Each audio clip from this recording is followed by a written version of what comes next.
Next വരുന്ന application layer protocols ആണ്. ഇതിൽ മെയിനായിട്ട് പഠിക്കുന്നത് WWW ആർക്കിടെക്ചർ, അതിൻ്റെ ഡയഗ്രാം ക്ലിയർ ആയിട്ട് പഠിക്കുക. WWW architecture world wide web ആക്സസിന് വേണ്ടി യൂസ് ചെയ്യുന്ന ആർക്കിടെക്ചറാണ്. ഏറ്റവും ഇപ്പോൾ ജനറലായിട്ട് ഉപയോഗിക്കുന്നതും കുറച്ചുകൂടി ഹോൾഡ് ചെയ്യപ്പെടുന്നതുമായിട്ടുള്ളൊരു ആർക്കിടെക്ചറാണ് world wide web WWW architecture.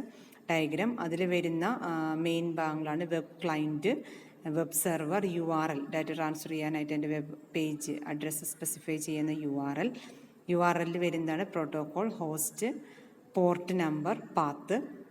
ഇതാണ് മെയിനായിട്ടും പഠിച്ചിരിക്കുന്നത്. അതിൻ്റെ എക്സാമ്പിൾ പറയുന്നുണ്ട്. പിന്നെ വെബ് ഡോക്യുമെൻറ്റ്സ് 3 തരത്തിലുണ്ട്: static document, dynamic document, active documents. Next പ്രോട്ടോക്കോളാണ് HTTP hyper text transfer protocol. അതിൽ ഇമ്പോർട്ടൻ്റ് ആയിട്ട് പഠിക്കേണ്ടത് പേഴ്സിസ്റ്റൻ്റ് പ്രോട്ടോക്കോളും നോൺ പേഴ്സിസ്റ്റൻ്റ് പ്രോട്ടോക്കോളിനെയും കുറിച്ചാണ്. വളരെ ഇമ്പോർട്ടൻ്റ് ആണ് persistent and non persistent protocol. ഇതിനകത്ത് പറയുന്നുണ്ട് പേഴ്സിസ്റ്റൻ്റ് എന്ന് പറഞ്ഞാൽ എന്താ, server leaves the connection open for more request after sending. Message അയച്ചു കഴിഞ്ഞാൽ റെസ്പോണ്ട് കിട്ടിക്കഴിഞ്ഞാൽ കണക്ഷൻ അവിടെ ഇല്ല, പിന്നെ ആ കണക്ഷൻ ഉണ്ടാവില്ല. വീണ്ടും ആവശ്യം വരുമ്പോൾ മാത്രമേ കണക്ഷൻ എസ്റ്റാബ്ലിഷ് ചെയ്യുള്ളൂ. നോൺ പേഴ്സിസ്റ്റൻ്റ് കണക്ഷൻ എന്ന് പറയുന്നത് ഒരു TCP പോലെയാണ്. അതായത് എപ്പോഴും കണക്ഷൻ ഉണ്ടായിരിക്കും. അതിൽ മെയിനായിട്ടും വരുന്നത് client opens TCP connection send request. Connection open ചെയ്യും, റിക്വസ്റ്റ് അയക്കും.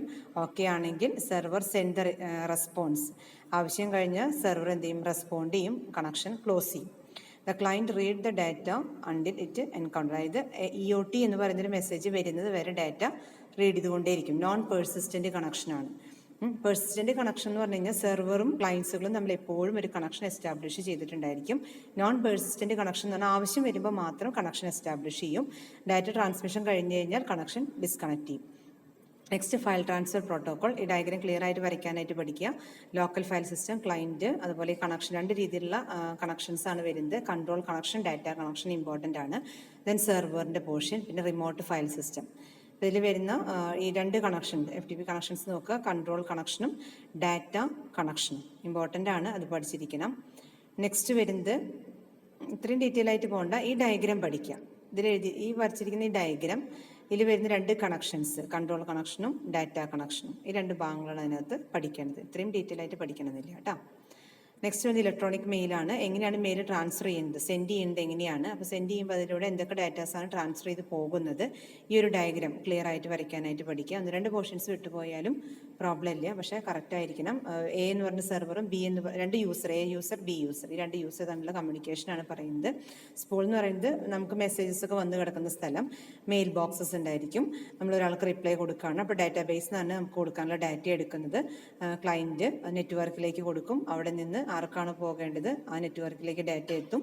ആ ഡാറ്റാബേസ് സ്റ്റോർ ചെയ്യും. അത് ആവശ്യാനുസരണം യൂസർ B എടുക്കുമ്പോൾ അത് കിട്ടും. തിരിച്ചും അതേപോലെ. നെക്സ്റ്റ് അതിൽ വരുന്നത് മെയിൻ അതിൻ്റെ അഡ്വാൻറ്റേജും ഡിസഡ്വാൻറ്റേജും നോക്കി വയ്ക്കുക. നെക്സ്റ്റ് ഇതിൽ വരുന്ന പ്രോട്ടോക്കോളും ടെൽനെറ്റ്. ബാക്കിയുള്ളതെല്ലാം നോക്കിക്കഴിഞ്ഞതിന് ശേഷം മാത്രം ടെൽനെറ്റ് എന്ന് പറഞ്ഞാൽ പ്രോട്ടോക്കോളിന് വേണ്ടി സമയം കളഞ്ഞാൽ മതി. മെയിനായിട്ടും ലോക്കൽ ലോഗിങ്ങും റിമോട്ട് ലോഗിങ്, ഈ 2 പഠിച്ചു വയ്ക്കുക. നെക്സ്റ്റ് വരുന്നത് ഡൊമൈൻ നെയിം സിസ്റ്റം. അതാണ് നമ്മുടെ നെറ്റ്വർക്ക് അഡ്രസ്സിന് 2 രീതിയിൽ റെപ്രസെൻറ്റ് ചെയ്യാൻ പറ്റും. നമുക്ക് കണ്ടിട്ടുണ്ടായിരിക്കും 192.162. എന്നൊക്കെ പറഞ്ഞിട്ട് നമ്മൾ പോയിന്റ് 4 ഡോട്ടുകൾ ഇട്ടിട്ട് ക്ലാസ്സിനെ റെപ്രസെൻറ്റ് ചെയ്യാം. ആ രീതിയിലും പറയാം. അതല്ലാതെ പേര് നെയിം വെച്ചിട്ടും, അതാണ് ഫ്ലാറ്റ് നെയിം സിസ്റ്റം ഉണ്ട്, ഹൈറാർക്കിയൽ നെയിം സിസ്റ്റം ഉണ്ട്.